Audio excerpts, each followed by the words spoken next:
Ghana issues 1 week ultimatum to the United States Embassy in Ghana to ensure Ken Ofori-Atta is extradited, failure of which they will resume the protest that was initially planned for 2 weeks.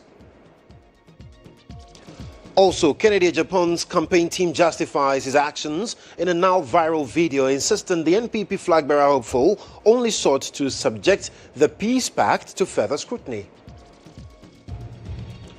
Widow of the late Ayawaso East Member of Parliament Hajia Amina Adam announces her intention to contest the upcoming by-election, but political analysts are weighing in on the seeming widow secession phenomenon.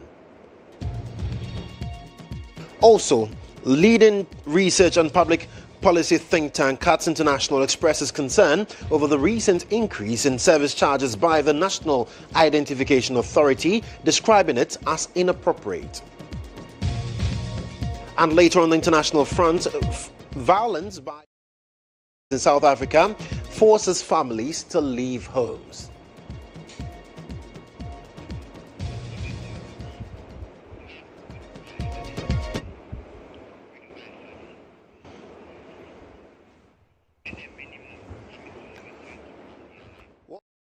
I've got the details of these and more shortly.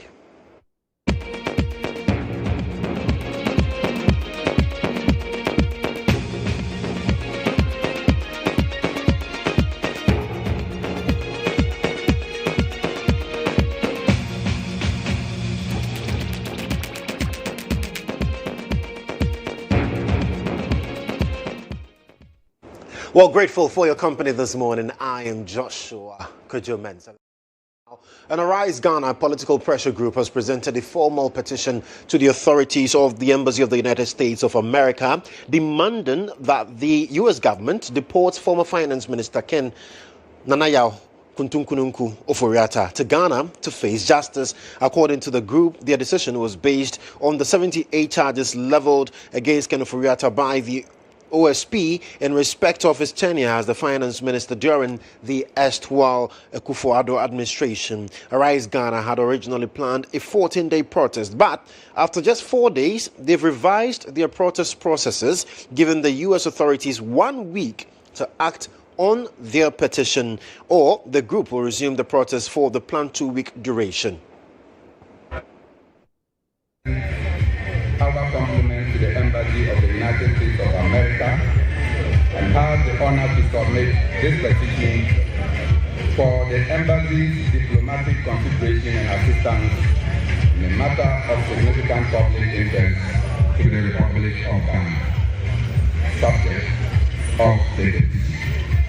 This petition concerns Mr. Ken Ofori-Atta, the Ghanaian national and the former Minister of Finance, whose presence in Ghana is being sought by appropriate state institutions to respond to matters arising within established constitutional, legal, and accountability frameworks.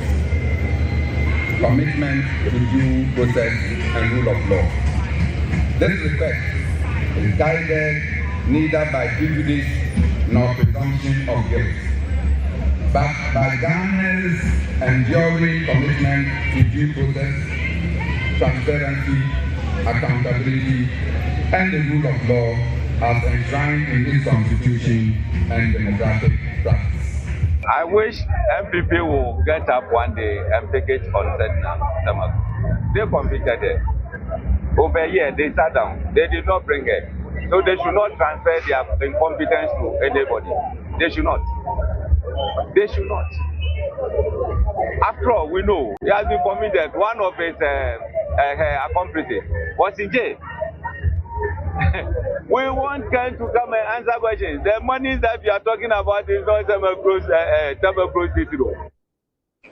Now, away from that, the 5 flag-bearer hopeful of the opposition NPP have committed themselves to a very peaceful, violence-free election before, during, and after the party's presidential primary scheduled for the 31st of January 2026. Now, the peace pact witnessed by the National Peace Council, the Ghana Police Service, and the New Patriotic Party's Council of Elders, among others, aims at preserving party unity and strengthening the NPP's chances of returning to power in the 2020 78 general elections. My colleague Calvin Powell was there and he reports.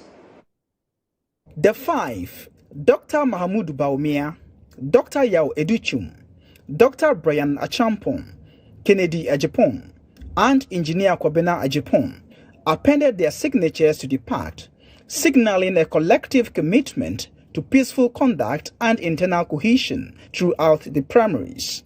The agreement binds all candidates to refrain from actions or rhetoric that could undermine party unity following the outcome of the January 31 contest.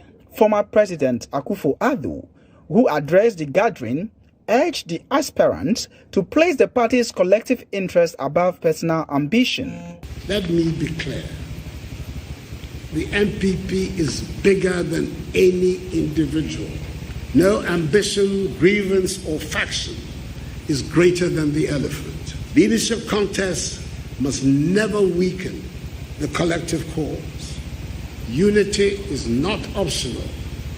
Unity is not a slogan. Unity is a strategic necessity for victory. So I charge all of you, this peace pact must not only be signed, it must be lived. A member of the National Peace Council, Nana Efa Appington, cautioned that internal party activities have broader implications for national peace and security, calling on the candidates to act responsibly. The message you are sending with this democratic exercise is that internal party cohesion is directly in sync with national resilience and unity. This enduring legacy of exploring non-violent means to address intra-party conflicts is an assurance to sustain the peace within the party leadership and supporters, and ultimately strive for progress and development of our country, Ghana. For his part, the Inspector General of Police, Christian Tete Yohonu, issued a firm warning against the use of vigilantes or so-called macho men, stressing that the security services will not tolerate any form of intimidation or disorder. But that peace pact signing ceremony was not without its hiccups. Now, in one widely circulated video, former Central MP and now flag-bearer aspirant Kennedy Ohene-Agyapong was seen scrutinizing the document, which ultimately delayed the process.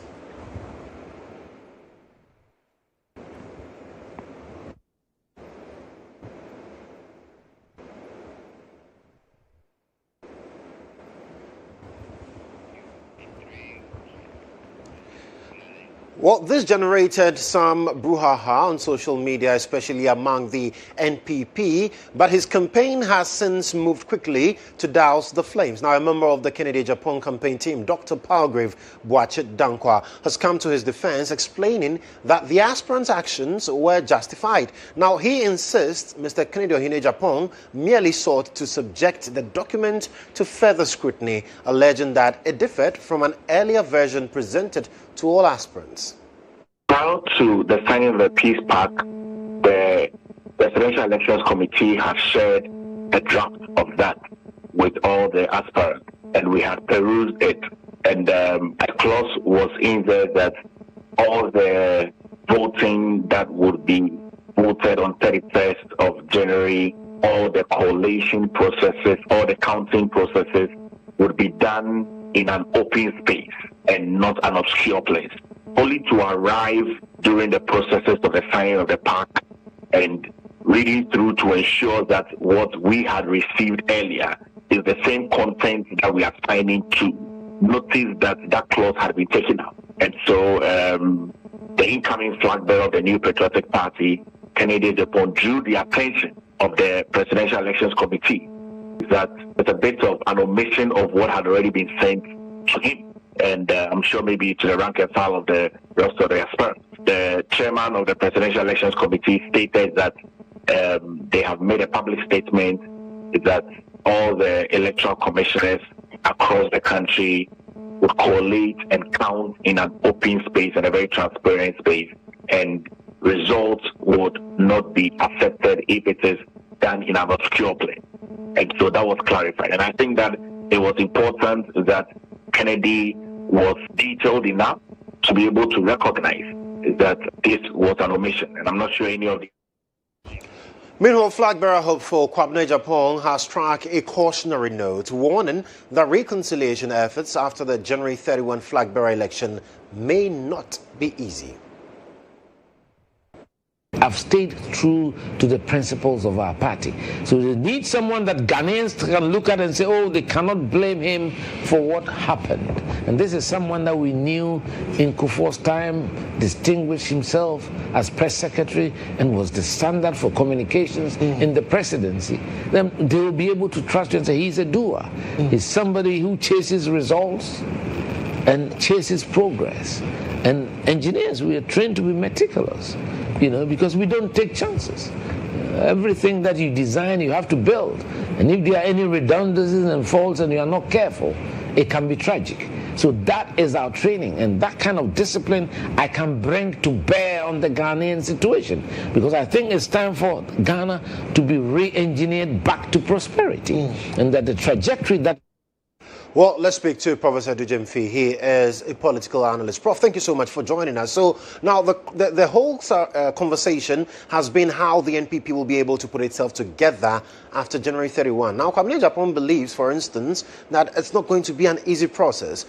From the way the campaigns have gone thus far, do you think the NPP will be able to achieve that unity it really needs for the 2028 elections? The King campaign, it's been a campaign against all odds. The individual actors within the party, especially the flag bearer hopefuls, have tried as much as possible to communicate their thoughts and their ideas. It has come with a lot of brouhaha. It has come with a lot of attacks here and there. It has come about with some doubts about the whole process and potential challenge of transparency and also free and fair elections. I'm hoping that the system which is put in place to engineer the process to allow for a quiet and peaceful election would be adhered to in a stricter sense. More so, I am hoping that when that is done and the right person is voted for, that person would have the capacity to be able to galvanize forces within the party to push it forward, going forward to make it more viable in 2028. Yesterday, we signed the party signed a peace pact, and some have said that, well, this is just more persuasive than really cutting or getting the presidential aspirants to come on board or commit to it. How do they navigate this particular terrain? I missed that aspect of it, if you can.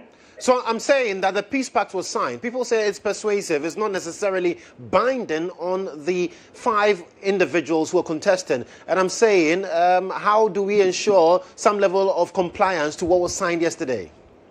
The agreement, the pact, is made for the people, not the people for the pact. If the people do not conduct themselves according to the dictates of the pact, then others may find it necessary not to adhere to say. So it is very important in ensuring adherence. What is required is that there should be fairness. Right. It should be clean enough to allow for the process to be trusted. And once that happens, then we are saying that they are ensuring that the pact is being kept. Once they flout the pact, i.e., the terms written therein, as a result of other machinations, then definitely it will be jettisoned and it will belong to the place it should belong to, right? Very well. Prof, thank you so much for engaging with us. That's Professor Dujemfi. He's a political analyst. Now, leading research and public policy think tank CATS International has expressed concern over the recent increase in services by the National Identification Authority, describing it as inappropriate. Now, the NIA announced the fee adjustment earlier this week, stating that the increment will affect first-time registration, personal information updates, replacement services, nationality updates, and non-citizen card registration. According to the authority, the increase is necessary to enable it maintain and improve the quality of its services. But CATS International argues that the US dollar has stabilized and that government has directed private institutions to reduce prices in line with the current low inflation rate. Hence, it is unreasonable for a government institution like the NIA to increase its charges. And we've been joined via Zoom by Adomako Kusi, who is the director for CATS International, and he's joined us. Adomako Kusi, thank you so much for joining us. Now, you say it is unreasonable for the NIA to announce increasing prices, especially because government has directed private institutions to, as it were, also reduce prices. But the NIA maintains that they need to increase the prices to be able to improve upon the quality of service delivery. You don't think that is justifiable enough? Your viewers, I think the decision by NIA to increase the prices is not justified in any grounds. I think that this part,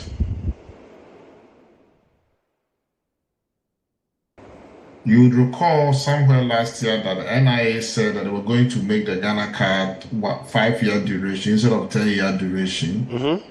All of these things were boiled down towards revenue generation. And we must understand that NIA set up to provide a national identification service, not to raise money to become a profit-making venture like other private entities. Of course, it is a PPP business, but its model must also have a social dimension into it.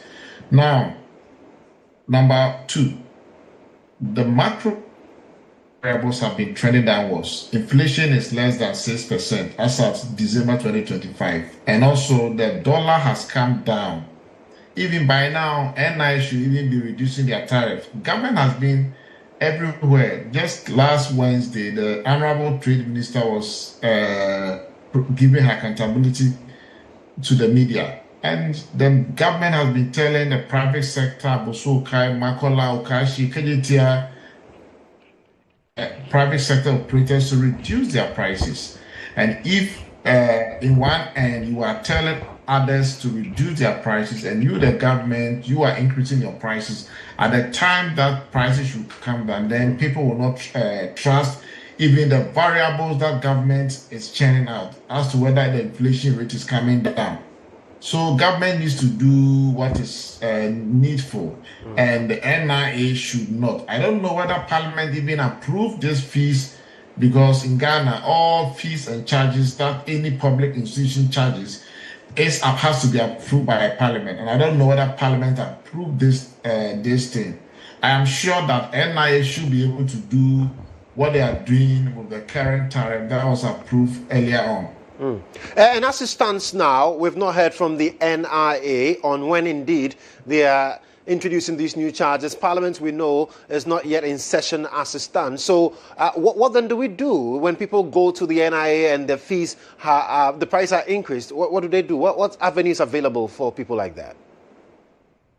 I think you can hold on till this discussion is finalized, and I think the petition needs to go to government, asking government to freeze the increase for now. At least for now, there's no justification for the increase in the tariff. I think that is the first thing that we should do. And also, Parliament may also have to wade in, because we live in a nation where there's accountability and transparency. And I'm sure that NI should even be able to tell us, give us their breakdown of their cost structure to tell Ghanaians where these prices are going up. Right.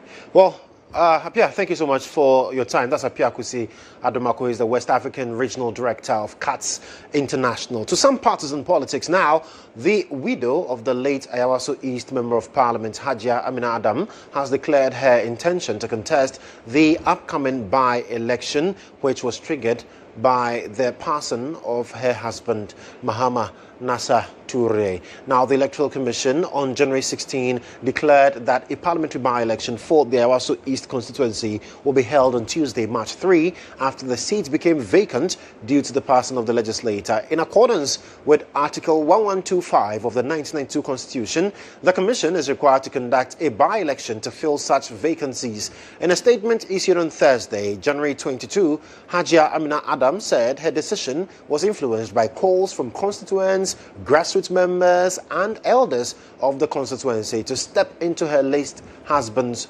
role. So we'll now bring you excerpts of the statement that was released by Hajia Amina Adam, declaring that intention to basically contest the Ayawaso East by-election. And it says that after much reflection and prayer, and in response to the clarion call from the well-meaning people of Ayawaso East to avail myself in leading the constituency politically for the next 2 years and 9 months, I have finally decided to present myself to contest the vacant parliamentary seat. Now, it goes on to say that as the EC and our party have issued statements and notifications regarding the by-elections, all the necessary processes will be followed in accordance with our great party, the National Democratic Congress, and the Electoral Commission's guidelines. Now, this decision is not taken lightly.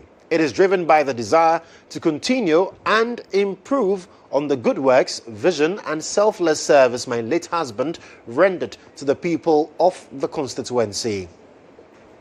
I'm currently observing my Ida and wish to clearly state that this sacred obligation will be fully respected. My decision to contest and the activities around it will be carried out in a manner that does not compromise my Ida or the teachings of Islam. Now, it goes on to say Dr. Kwame Nkrumah of blessed memory was in prison when he won an election to represent the good people of Odododiodio in 1951. And many other instances can be mentioned. As a mother, my only motivation to contest is to serve my people and to help transform their lives. Now, this has also become very necessary because, well, let me conclude. It says, with humility, faith, and a strong sense of duty, I step forward to serve the good people of Ayawaso East. Now, according to Islam, we are told that for a woman who lost her or who loses her husband for about 40 days should have to be indoors, and that has raised a lot of questions as to how she would be campaigning to step into the shoes of her husband as MP for the area. And so we'll be getting some further dynamics on this particular development and get to understand exactly how all of this plays out, because it has also brought to the fore conversations surrounding how MPs lose seats or maybe die and then their wives succeed as candidates. Well, Nia Amate is a political analyst. He's joining us on phone to have that conversation. Nia, thank you so much for joining us. So is this becoming an informal political tradition where we see the spouses of MPs basically succeed their partners? Thank you for having me. Can you hear me, please? I can hear you. Okay, so it's becoming a tradition because if you remember, Mike Pesa White contested the widow of the man he stood against. And then again, if you remember, Ms. Al-Hassan of West Wuogon also had a similar issue. When these things occur, then you begin to ask yourself what is happening to our democratic processes, because in this particular instance, Baba Jamal and Dr. Yakubu would also like to run. And if you skew it in favor of a widow, then you actually tampering with the democratic process.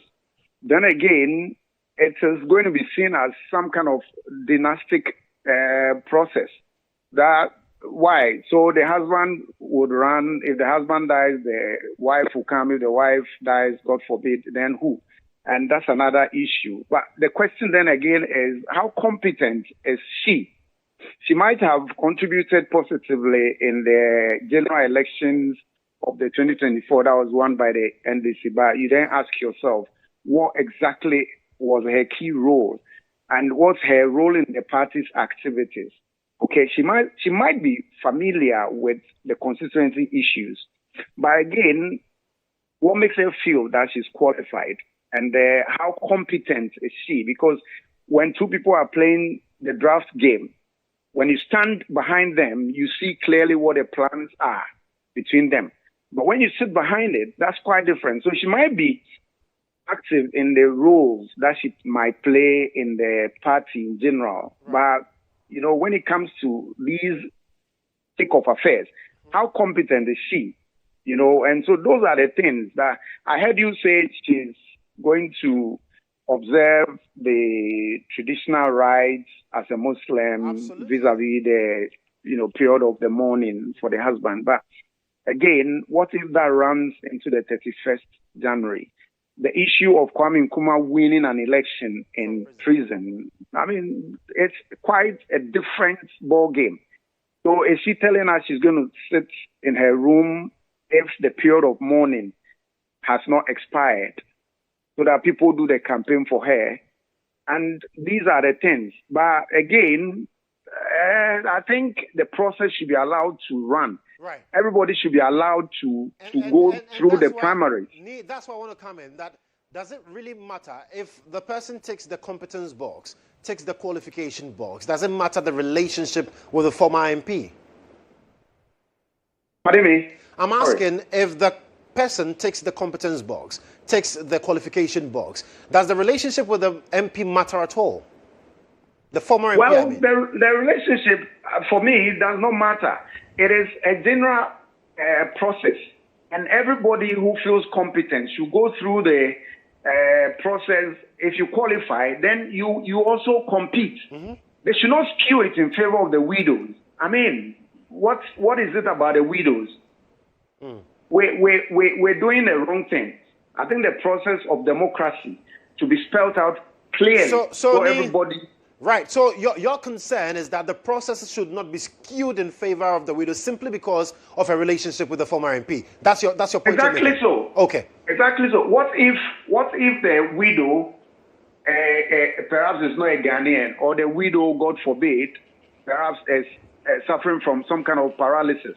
Why widows? We shouldn't bring up these dynastic things to our politics. Everybody should be made to go through the competition. Right. Thank you so much. That's Nia Amate. He is a political analyst speaking to us on this development. We'll also be getting to the phone line shortly to speak to Mohamed Bashiru, who is campaign spokesperson for Hajia Amina Adam. He'll be joining us to help us appreciate really how Hajia intends to merge campaigning and also observing her Ida, which is the traditional or Islamic rites that she has to observe because of the passing of her husband. What we are being told is that for 40 days she would have to be indoors. What happens to the campaigns? If she doesn't touch base with the people, what exactly is the plan? And he's joined us on the phone lines now. Thank you so much for joining us. So really, how are you navigating the whole campaigning for Hajia, knowing very well that she has to also observe the rites according to the dictates of Islam?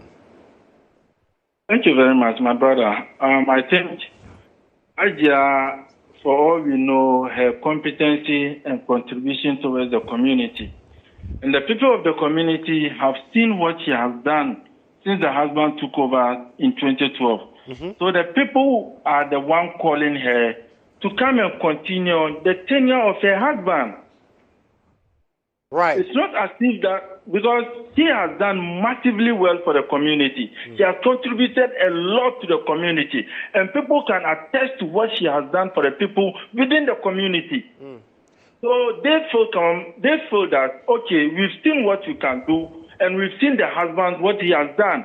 So for the period of 4 years that the husband was elected, he just did 1 year and left us. So continue the rest of the 2 years and a few months to complete his tenure. I think that is a normal call from the constituents. Right, but Bashir, you're missing the point. The question I'm asking is, how are you combining her observance of the Islamic rites and the campaigning? Because campaigning would usually require that she goes to meet the people, talk to the people. Those cannot be done. So how are you going about it? So in the case of Hajia is not going around to campaign. Okay. Hajia will surely sit in the house and observe her Idda. The campaign team are strongly on the ground.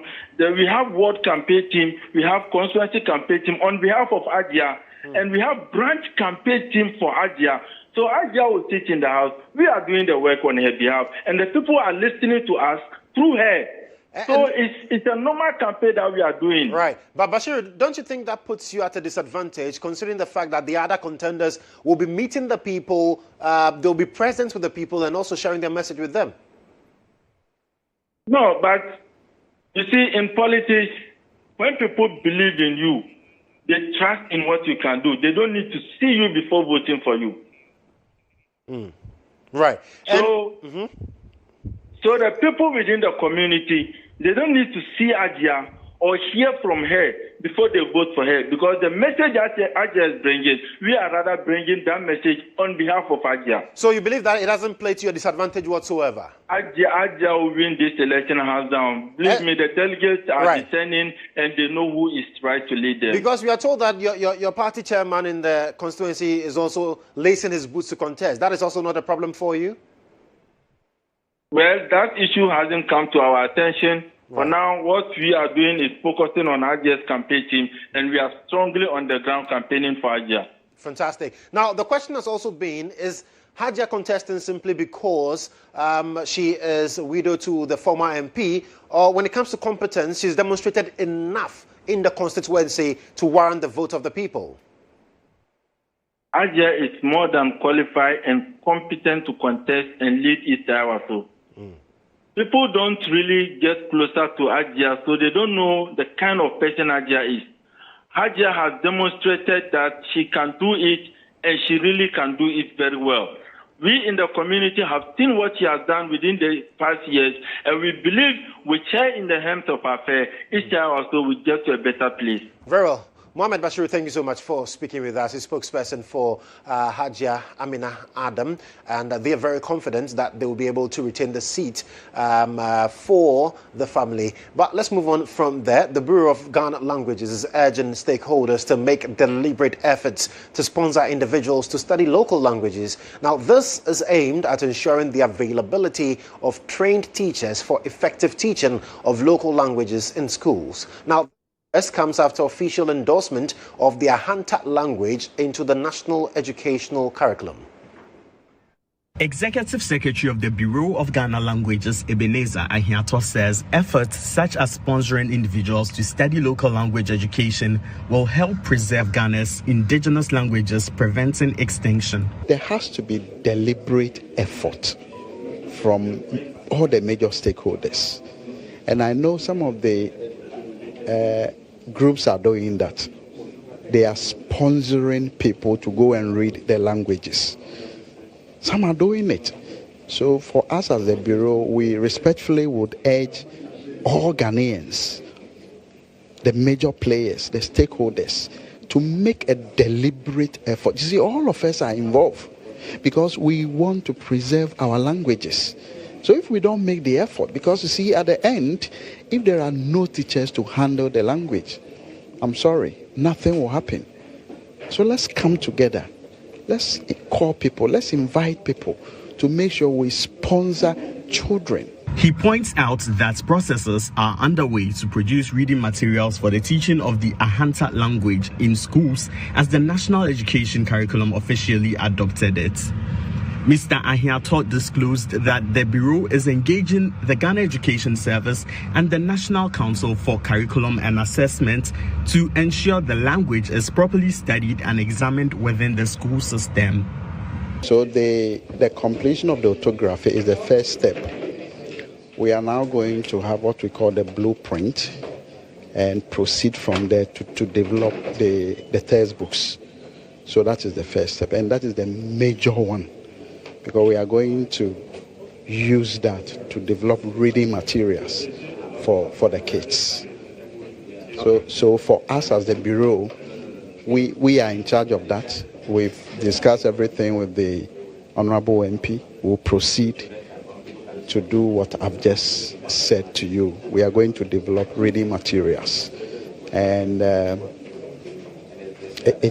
we are in touch with, of course, the GES, WAEC, NACA, so that at the end it will be examinable. So it's not only that it will be studied, it has to be examinable. And that is what we are going to do. Member of Parliament for Ahanta West, Mavis Kuku says the Ahanta Renaissance Project has begun rolling out the training of teachers for the Ahanta language across various schools within the constituency. Before we even launched the language I came to see the bureau. I launched the Ahanta Renaissance Project, the language, and it was a big program in Ahanta West. That is when we recruited some teachers. And then we used the people who wrote the orthography and some teachers who are already into Ahanta to teach them. So more like we trained them to go back into their schools and start teaching the children from KG class 1 and all that. So we did a piloting scheme, or we are still doing it for like about 40 schools in Ahanta West, and it's really working. So I think that actually made me aware that when I push it, it's going to be successful, and we're going to have people to, and people actually, even the children, are interested to learn. The Bureau of Ghana Languages seeks to ensure the learning and use of more local Ghanaian languages to preserve the intangible heritage. Following more stories this afternoon, the family of Kwesi Dada is demanding justice following his fatal shooting by a policewoman at Tetegu on January 19, 2026. Now, the incident, which reportedly began over a dispute involving lorry fare, has left relatives in shock as they call on the police service to fast-track investigations and ensure accountability. Our correspondent GHOne has the rest of the story. On the 19th of January, a taxi driver by name Kwesi Dada was shot by a policewoman at Tetegu in the Greater Accra region. According to reports, it was over money altercation that led to the shooting incident. Report says that the police officer attempted to escape, but later was knocked down by a car. We've come to the family house of Kwesi Dada, where we have met some of his family members who will speak to us on this very issue. Relatives say they are still struggling to come to terms with the sudden loss of Kwesi Dada. The deceased was allegedly fatally shot by a policewoman over a transport fare dispute. Speaking to GHOne News, the deceased elder brother, Yawun Kansa, described the incidents as shocking and deeply painful. This side,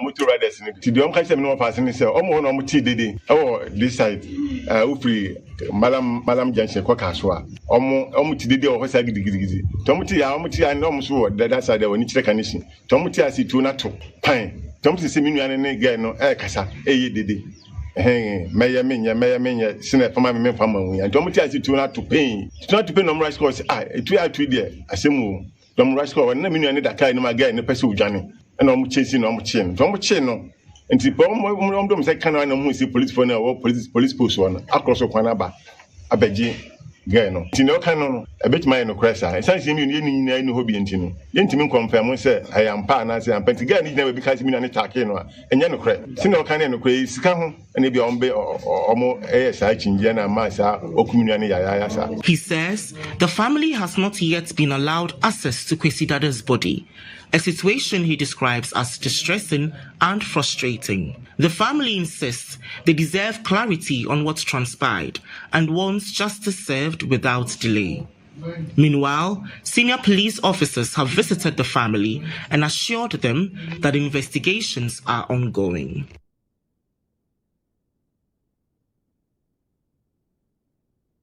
Well, quite an unfortunate incident there. You're still watching news from here on GH1 television with me, Joshua Kodjo Mensah. We'll take a breather or return with more.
And you're welcome to sports. We'll begin with some news in the Ghana Premier League for this weekend. We have some interesting games that are coming through this weekend in the GPL. And there you have the fixtures or games on your screens for this weekend.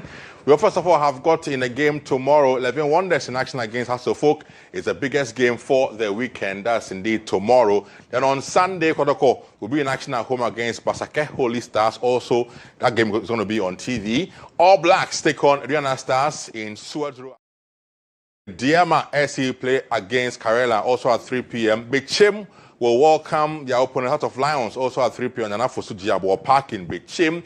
They are against Vision FC at the Hohoi Stadium also at 3 p.m. Samatex will take on Nations FC at 3 p.m. at the Century Sports Arena. And then Brekum Chelsea take on Gold Stars at the Gold City Park in Brekum. And the Tuba Astro Turf Dreams FC will take on Young Apostles FC in the fixtures for this weekend's Ghana Premier League for the weekend. Let's still stay with everything in Ghana, and the Black Stars will play an international friendly against Austria as part of preparations for the upcoming FIFA World Cup in March. The match is scheduled to take place on Friday, March 27 at the iconic Ernst Happel Stadium in Vienna. The fixture offers Ghana a valuable test against European opposition as Otoado's side fine-tunes its preparations and plans ahead of the global showpiece. Now, Ghana has been drawn into Group I alongside, nations like England, Croatia, and Panama. This is the second game that's been announced after an earlier game with Germany was announced also by the GFA also in the month of March. So 2 friendly games for Ghana in March, Austria, and then Germany. All friendly games for Ghana in March ahead of the FIFA World Cup for the Black Stars.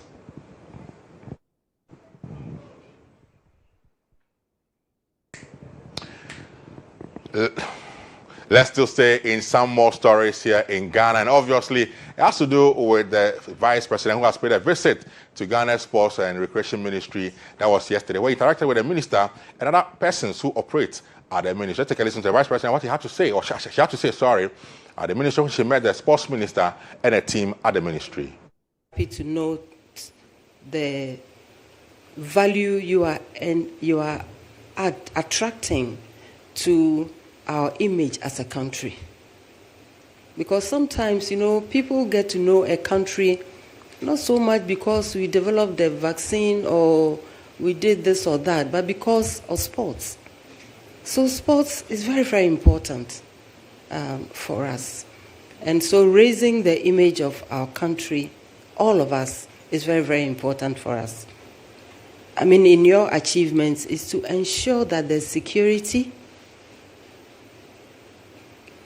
that there's proper screening, because we don't want people to suffer unnecessarily because of the discipline they have chosen. And that is where health comes in very, very strongly. That's Ghana's Vice President indicating the importance of sports to the development of Ghana. Meanwhile, the Sports Minister highlighted the importance of sports development and also spoke about the sports fund that has been approved by Parliament for implementation by Ghana. Another area Your Excellency will be looking at. In terms of policy implementations and institutional reforms, we want to conclude our national sports policy to align it with the global trends and athlete welfare and safeguards. We want to digitalize and include in this, we want to see an amendment of the Sports Act 2016. Act 934 would have to work on it and make it complementary and to be able to resolve a lot of disputes that comes up. We want to look at the implementation and passage of the National Sports College Bill so that they can be able to issue certificates and licenses to people who go through their training. Then, of course, revitalizing the grassroots and school sports, as I've said earlier.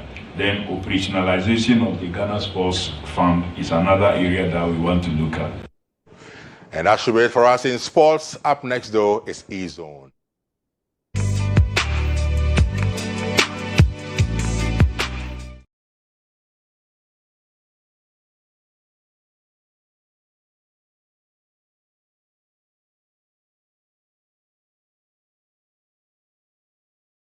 Decided what should trend, and dance tutorials came with ring lights and captions.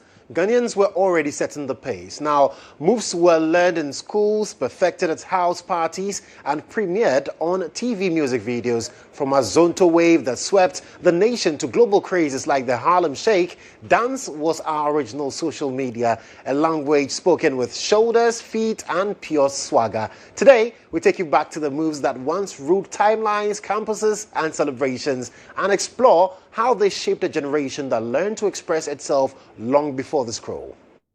Before trends needed hashtags, our dance moves were already setting the tempo. Starting the rhythm for today is a dance that walked so others could run. Pulele.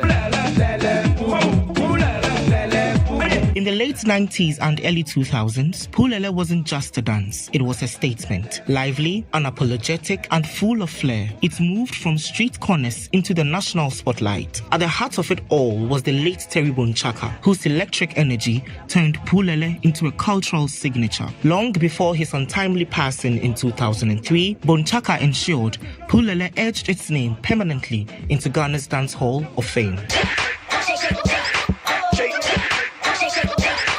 From local fire to global fever,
For joining us, I am Joshua.